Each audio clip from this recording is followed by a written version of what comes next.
परिषदा निवडणूक आहे, सगळीकडे थांबतो सगळ्याच जागांवर विजयाचा तुम्ही दावा करताय. महाविकास आघाडीही दावा करताय. कोणाचा दावा सत्य म्हणायचं? विधान परिषदेच्या निवडणुकीचं आज मतदान आहे. सकाळपासून मतदानाला सुरुवात झालेली आहे आणि आम्ही पहिल्यांदाच सांगितलं की आमचे माहितीचे सर्व उमेदवार हे प्रचंड मताने निवडून येणार आहे. माहितीचे असलेले मतदार प्लस इतर मतदार हे सर्वजण एक संघपणे होऊन महायुतीच्या बरोबर उभे आहेत. आज 11 जागावर मतदान होत आहे. म्हणून तुम्हाला 22 तारखेला जेव्हा मतदानाचा निकाल लागेल त्या दिवशी कळेल की या महायुतीने 17च्या 17 जागा, पहिले 6 बिनविरोध झालेल्या आहेत, या 11 सुद्धा प्रचंड मताने निवडून येतील असा आम्हाला विश्वास आहे.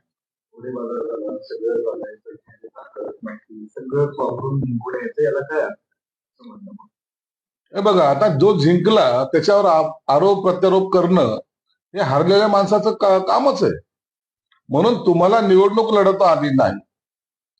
काँग्रेस उबाठा बरोबर नव्हती, उबाठा शरद पवार काँग्रेस बरोबर नव्हती आणि शरद पवार हे काँग्रेस बरोबर नव्हते. म्हणून हे तिन्ही ठिकाणी तोंड असल्यामुळं त्यांच्यामध्ये मताची एकता ही कुठंच जाणवली नाही आणि म्हणून यांचा पराभव हा निश्चित झालेला होता.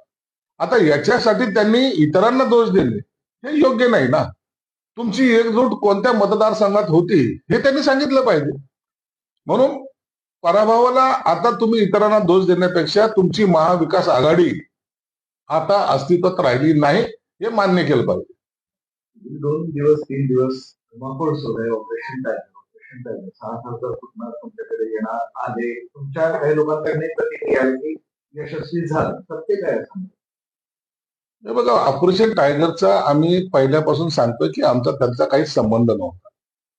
ते त्यांच्या पक्षाच्या अंतर्गत असलेल्या वादाचा हा विषय होता. अनेक टर्म निवडून आलेले खासदार असतील किंवा पदाधिकारी असतील, यांना योग्य वागणूक मिळत नव्हती हे त्यांनी वारंवार पक्षाच्या त्यांच्या नेत्याला सांगितलंय. आताही तुम्ही कालची जी प्रेस पाहिली असेल तर त्या खासदारांना अक्षरशः शिव्या देण्याचा प्रकार त्यांच्या नेत्यांनी केलेला आहे. म्हणून ती धुसफूस काही आतापासूनची नाहीये, तर फार पूर्वीपासूनची होती आणि त्याचा स्फोट फक्त काल झाला. आज त्यांच्या पार्लमेंट कमिटीची काही बैठक त्यांनी आयोजित केलेली आहे. त्याच्यानंतर ते कुठं जातील, काय जातील या संदर्भामध्ये माहिती आपल्या समोर येणार आहे. म्हणून आम्ही तुमच्यासारखंच आम्ही सुद्धा तटस्थपणे त्या सगळ्या घडामोडीकडे पाहतो. त्या 6 खासदारांपैकी 2 खासदारांच्या स्वाक्षऱ्या आहेत. 2 खासदार ठाकरेंकडे येतील असं काय?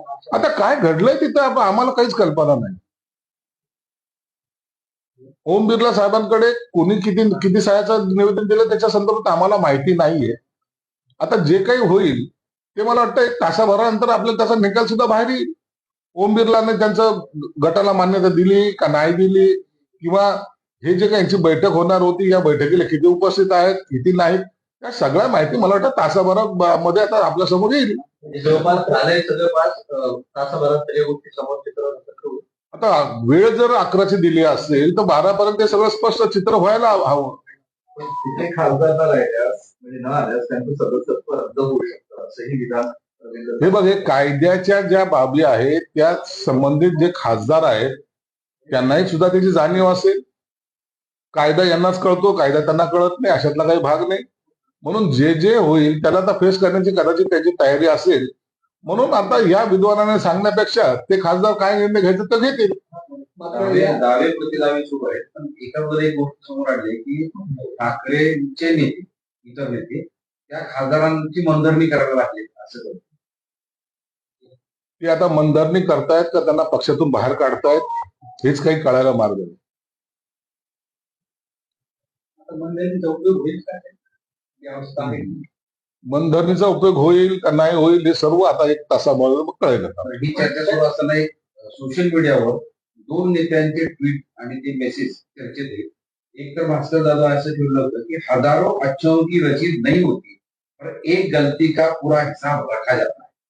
त्याला उत्तर म्हणून उदय सामंत असं म्हणाले, मोठे मोठे गार केले गंमत मध्ये. खरं तर भास्कर जाधवने जे ट्विट केलं होतं ते त्याचा अर्थ कोणी कसा घेतला काय घेतला, परंतु त्यांनी पुन्हा एकदा सांगितलं की डरो मत, जो होना आहे. आणि म्हणून आता जे जे होईल ते उघड्या डोळ्याने पाहण्याशिवाय उबाटाकडे कोणताही पर्याय नाही. त्यांच्याकडे आज जर तुम्ही पाहिलं तर त्यांचे स्टेटमेंट जर पाहिले तर त्यांना आताही त्याचं गांभीर्य वाटत नाही. एक तुम्हाला सांगतो की ह्या सगळ्या प्रकरणामध्ये आमच्यावर काही दोष आरोप करण्यापेक्षा तुम्ही तुमचा पक्ष पहा. एकनाथ शिंदे साहेबांकडे रोज तुम्ही शासकीय त्यांच्या नंदनवन बंगल्यावर जा, तुम्ही ठाण्याला त्यांच्या त्या घरी जा, हजारो कार्यकर्त्याचा रोजचा लोंढा त्यांच्याकडे पक्ष प्रवेशासाठी येत असतो. अशी आता अवस्था आहे की त्यांना वेळ द्यायला सुद्धा वेळ मिळत नाही, अशी त्यांची अवस्था आहे. म्हणून कार्यकर्त्यांना एक जो आत्मविश्वास आहे तो एकनाथ शिंदे साहेबांवर आहे आणि हा महाराष्ट्र जाणतो. म्हणून त्यांच्याकडे वाढती लोकप्रियता किंवा त्यांची वाढती ताकद हे काही लोकांना खटकते. म्हणून आम्ही त्याच्यावर भाष्य करतच नाही. जे जे आम्हाला करता येईल पक्षासाठी आणि पक्ष वाढण्यासाठी ते करण्याचा प्रत्येकाचा प्रयत्न आहे. म्हणून उदय सामंतने सुद्धा हीच गोष्ट सांगितलं की आम्ही तर जस्ट करत गेलो आणि ते घडत गेलं आणि हे खरं आहे. म्हणून आजचं जे काही वातावरण ढवळलं गेलंय त्याला त्यांचेच लोक कारणीभूत आहे. आमचा त्याच्याशी संबंध नाही हे वारंवार मी सांगितलं. मोठे मोठे मोठे मोठे कोण ते आता मोठे मोठे कोण आहे? मोठे मोठे सर्व आले आता त्याच्यात. सर्व ज्यांना अहंकार होता, ज्यांना घमंड होती, ज्यांना असं वाटत होतं की हम बोले सो कायदा, त्या हम बोले सो कायदा आता चालणार नाहीये. तुम्हाला कार्यकर्त्याच्या मताला आदर हा द्यावा लागेल, विश्वासात त्याला घ्यावा लागेल. हे आता या सगळ्या गोष्टीतून स्पष्ट होतं. कोणी बेईमानी करणार असेल तर त्याच्या मतदारसंघात राडे करायचे. अरे राडे करायला तर तू निघतं खरं तुम्ही. आता काय कार्यकर्त्याला डोकं फोडायला लावणार आहे? कार्यकर्ते वैतागलेले ते तुमचे डोके फोडतील. आता तुम्ही त्या पक्षाला आता कुलूप तुमच्या हातातच आहे. कधी लावायचं फक्त ही वेळ काळ ठरवा. यांनी पक्ष संपवला, ज्यांनी पक्ष संपवला त्याच्याबद्दलचे आता कॉमेंट्स आता येत आहेत, ऐका, थोडं वाचा. कुणामुळे पक्ष बर्बाद झाला हे लोक कार्यकर्ते सांगतायत. लोकांचे आयुष्य उद्ध्वस्त करणारे, कार्यकर्त्याचे आयुष्य उद्ध्वस्त करणारे या लोकांमुळेच पक्षाची ही दुरावस्था झाली. ठाकरे सेनेचा बालेकिल्ला म्हणजे मराठवाडा.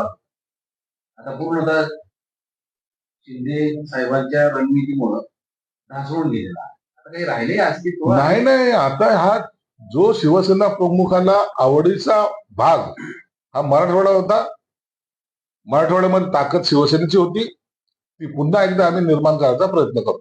पण ठाकरेंचा आवाज गायबच झाला. बाळासाहेब ठाकरेंबद्दलचा आमचा हा मराठवाडा त्यांचा आवडता जे मराठवाडा होता तो आम्ही टिकवण्याचा प्रयत्न करतो. बाकीचे जे आहेत त्यांनी त्याचा फायदा घेण्याचा प्रयत्न केला. आम्ही बाळासाहेबांचे विचार जागवण्याचा प्रयत्न केला. अरे काय तुडवा, यांनाच लोक आता पायाखाली तुडवतील. यांनी प्रत्येक पक्षामध्ये तोंड मारून त्या पक्षाची वाट लावलेली. आज शरद पवारचा गट कुठं आहे विचारा त्यांना. अजितदादा का फुटले? उबाटाचं का असे हाल का झालेत? काँग्रेसमध्ये सुद्धा असे फाटाफूट काढण्याचे प्रयत्न कोणी केलेत? म्हणून हे पांढऱ्या पायाचे लोक आहेत. हे जिथं जातील तिथं काही ना काही सत्यानाशच करतील. चांगलं काम हे करणारच नाही. संजय राऊतांनी एक ट्विट केले, त्यासमोर आचार्य दादा धर्मादेव यांनी सांगितलं होतं पैशात राज्य देशात राज्य असतात. भाषा ठाकरे म्हणाले होते सध्याचं राजकारण पाहता विचार असे म्हणायचे वाटत त्या अधिक प्रामाणिक असतात. भाजपाला इतिहास कधी माफ करणार नाही. शिवसेना प्रमुख काय बोलायचे, धर्माधिकारी साहेब काय बोलायचे किंवा इतर मान्यवर नेते काय बोलायचे, त्यांचे बोलण्यामध्ये 100% त्यावेळेला तथ्य होतं. आजही तथ्य आहे. परंतु तुम्ही जे काही तुमच्या तोंडून त्यांच्यात वाक्य घेऊन जे काही बोलायचा प्रयत्न करतायत, स्वतःच्या गिरेबान ज्याला म्हणतात ना, आपल्या मनामध्ये झाकून पहा तुम्ही काय केलेलं. दुसऱ्याला वेश्या म्हणण्यापेक्षा तुम्ही वेश्यावृत्तीच्या पद्धतीने तुम्ही वागतायत हे महाराष्ट्र पाहतोय. म्हणून आता तुम्ही इतरांवर नावं ठेवण्याऐवजी तुम्ही जी दलाली केली ना त्याचा हा झालेला परिणाम आहे. ऑपरेशन टायगरचे तुम्ही सक्सेस झालेले आहे, पण काही आमदार खासदार देखील त्या घटनेमध्ये नाराज आहेत. ऑपरेशन 2.0 काही राबवले तुम्हाला? अरे बाबा, यांना या धक्क्यातून तर सावरू दे. आता कशाला आणखी त्यांना दुसरा धक्का देतो? आम्हाला काय पद्धत ऑपरेशन करायचं नाही. आमचं ऑपरेशन करणारे माननीय एकनाथ शिंदे साहेब आहेत. जे ठरवतात त्या टायमाला ऑपरेशन करतात आणि सक्सेस करतात. हे महाराष्ट्राला नाही देशाने माहीत पाहिलेलं आहे. नाही, पण आमची हिंदी भाषा म्हणजे राऊत म्हणतात त्याला शिकवा, अरविंद सावंतही म्हणतात बैमानी करणाऱ्यांना रस्ता सोडवा, बाळासाहेबांचे विचार जिवंत ठेवायचे आणि आज बाळासाहेबांचा विचार आहे. आमची तर लगे आम्ही जेव्हा उठाव केला होता तर आमचं तर बिलकुल डेड बॉडीच ते जाऊ देणार, ऑपरेशन करणार होते डेड बॉडीच. बोलणं वेगळं हो, तुमच्या बोलण्यामध्ये दम राहिलेला नाही. लोक आता तुम्हाला सुद्धा विचारत नाही. मुंबईमध्ये सेंट्रल रेल्वे स्टेशनवर मराठीत एका कर्मचाऱ्याला विचारलं की माहिती विचारली, तर तो म्हणला की मी नाही बोलणार, हिंदीतच बोलणार, मराठीत बोलू शकणार नाही. हे बघा, काही लोक जाणून बुजून मराठी माणसाला डिचवण्याचा प्रयत्न करतायत. जाणून बुजून तेढ कशी निर्माण होईल याचा प्रयत्न करतायत. मला वाटतं ही मस्ती आम्ही सहन करणार नाही. महाराष्ट्र आहे, मराठीचा आदर हा राखला गेला पाहिजे. मराठीत बोलणार नाही, काय करायचं करून घे असं ते काय करायचं करून घे. तर त्याची कंप्लेंट झाली तर त्याच्यावर काय कारवाई करायची ते पोलीस करतात. तर मलाडमधील शिवरायांच्या देवटोपावर जैन लोकांनी त्यांच्या समाजात झेंडा लावला असा आरोप मनसे केला. यापूर्वी सुद्धा पांढऱ्या पट्ट्यावर वाद झाला होता. नाही, आता हे रोजचे वाद हे महाराष्ट्राला परवडणार नाहीये. सर्वांनी खऱ्या अर्थानं एक राहून एकजुटीने राहिले पाहिजे. आता हा पट्ट्याचा वाद कुठपर्यंत चालवायचा आणि कोण चालवतं याच्याकडे सुद्धा सरकारने लक्ष दिलं पाहिजे. तर प्रसाद वेटकडे यांनी एक नवा व्हिडिओ पोस्ट केलाय. माझ्या विरोधात खोटी तक्रार केली, योग्य नाही तर मला मदत करा आणि मनसेला टॅग करा. याबद्दल मला कल्पना नाही. भाजपचे आमदार नारायण म्हणते की राज्यात देखील ऑपरेशन टायगर, काय झालं? राज्यात ऑपरेशन टायगर होईल ते पण नाही. आमदार भाजपचे आमदार ते म्हणले, काय नारायण कुठे काय मला ते लक्षात नाही.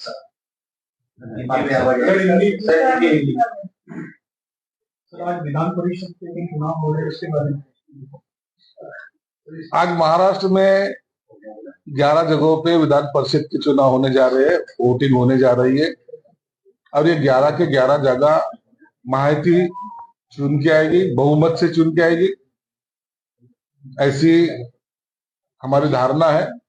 22 को जब रिजल्ट लगेगा तब महायुति के पहले 6 और ये 11 17 के 17 उम्मीदवार चुन के आएंगे और उनका स्वागत करने की संधि हमको मिली. संजय राउत द्वारा अपनी ही पार्टी के बागी सांसदों के खिलाफ अपमानजनक भाषा करने के बाद अब उनकी ही पार्टी की सोशल मीडिया समन्वय अयोध्या पॉल ने एक वीडियो जारी किया है. उसमें उन्होंने परभणी के सांसद संजय जाधव को गाली दी. देखिए, जैसे उनके नेता करते हैं या तो कहते हैं तो उसका फॉलो करना ये कार्यकर्ता का कुछ लोगों का काम रहता है. वो करते रहते, अपने नेता को भी इम्प्रेस करते रहते. और मुझे लगता है कि ऐसे कार्यकर्ताओं को गाली देना ये उचित नहीं है. ये बात उनको अभी तक समझ में नहीं आई है, इसलिए उनका पक्ष की ये हालत है. शिवसेना यूबीटी ने कल की बैठक के लिए व्हिप जारी किया था. यदि ये सांसद बैठक में शामिल नहीं होते हैं तो बागी सांसदों के खिलाफ अयोग्यता की प्रक्रिया जारी की जा सकती है. इसलिए कथित तौर पर उससे पहले ही बागी सांसदों ने पत्र सौंप दिया. देखिए, ये क्या अभी जो व्हिप जारी किया है उसके बारे में क्या होता है, वो सांसदों को भी शायद लीगली सब बातें मालूम होगी. और एक जो लीगल की जो लड़ाई है वो लड़ेंगे.